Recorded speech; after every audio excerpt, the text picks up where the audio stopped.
নমস্কাৰ খুলুমবাই বহুতেই ভাল লাগিছে ইয়াতে নাচি পাৰ্টিচিপেট কৰি আৰু বহুত ধুনীয়াকৈ ইয়াতে প্ৰেক্টিচ কৰাই আছে আমাৰ ধীৰজ ছাৰে আৰু চবেই একেলগে মিলিখিনি যাতে অনুষ্ঠানটো মানে সফল বনায় আৰু অমিত শ্বাহ আহিবলগীয়া আছে আৰু আমাৰ মামাও আহি আছে খুবেই ভাল লাগিছে আৰু আৰচো গোৱা হ'ব কেইহাজাৰ সেইটো মই ইমান কনফাৰ্ম নহয় বাৰু আৰু খুবেই ভাল লাগিছে আৰু যাতে আমাৰ বড়ো ট্ৰাইবৰ মানে বিষয়ে চবেই জানে গোটেই অসমবাসীয়ে জানে আৰু বাহিৰতো যাতে গম পাওক যে আমাৰ অসমত যে চবতকৈ ডাঙৰ ট্ৰাইবেল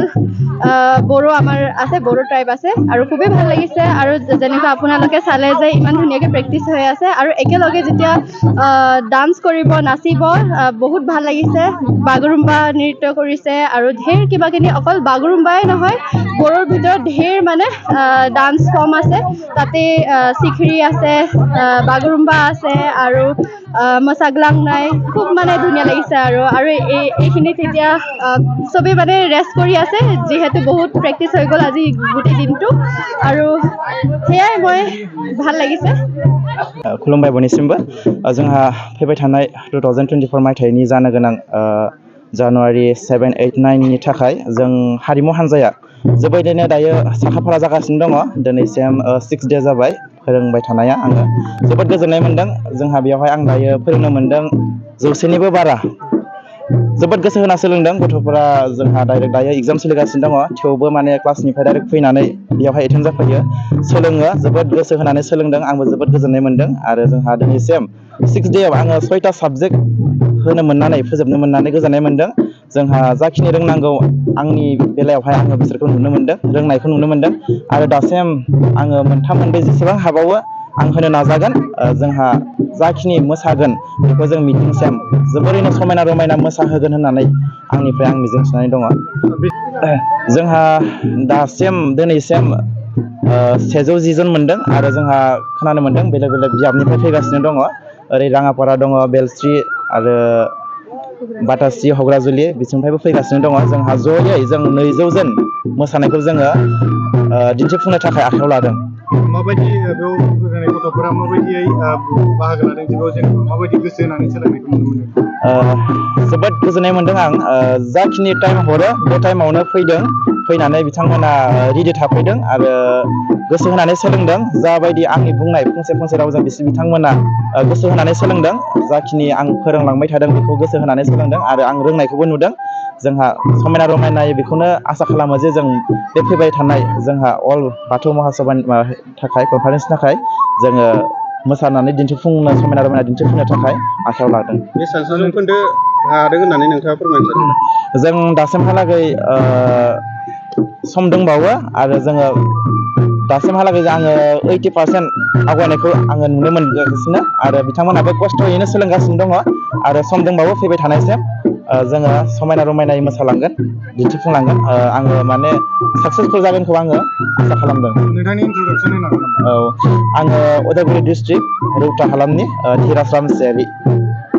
मोसानाय सोलोंथाइ लादों जोङो दा बेहाय बाथौ एनुवेल कनफारेन्स जागोन देग्लाय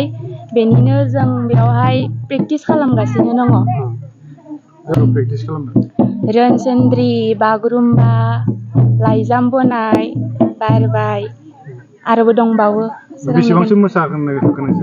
दायो प्रेक्टिस खालामनाया बेसेबां इमप्रुभ जाखो जागासिनो आरो एसेल' नांबावगौ आरो सोरनियाबा माने रोंजोबाखै आरो एसे प्रेक्टिस खालामबावबानो जासिगोन बबेबा मोनसेखौ नोंसोर कमप्लिटलि हाजोब्बाय नामा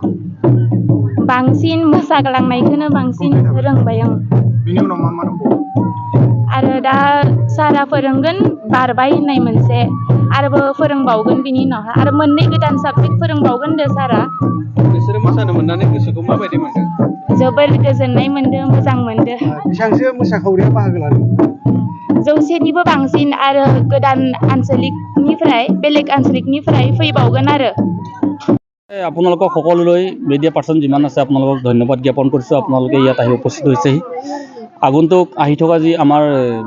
বাথৌ মহাসভাৰ 13তম ত্ৰিবাৰ্ষিক অধিৱেশন যে হ'বলৈ গৈছে তাৰ কাৰণে আমি প্ৰস্তুতি চলাই আছোঁ মই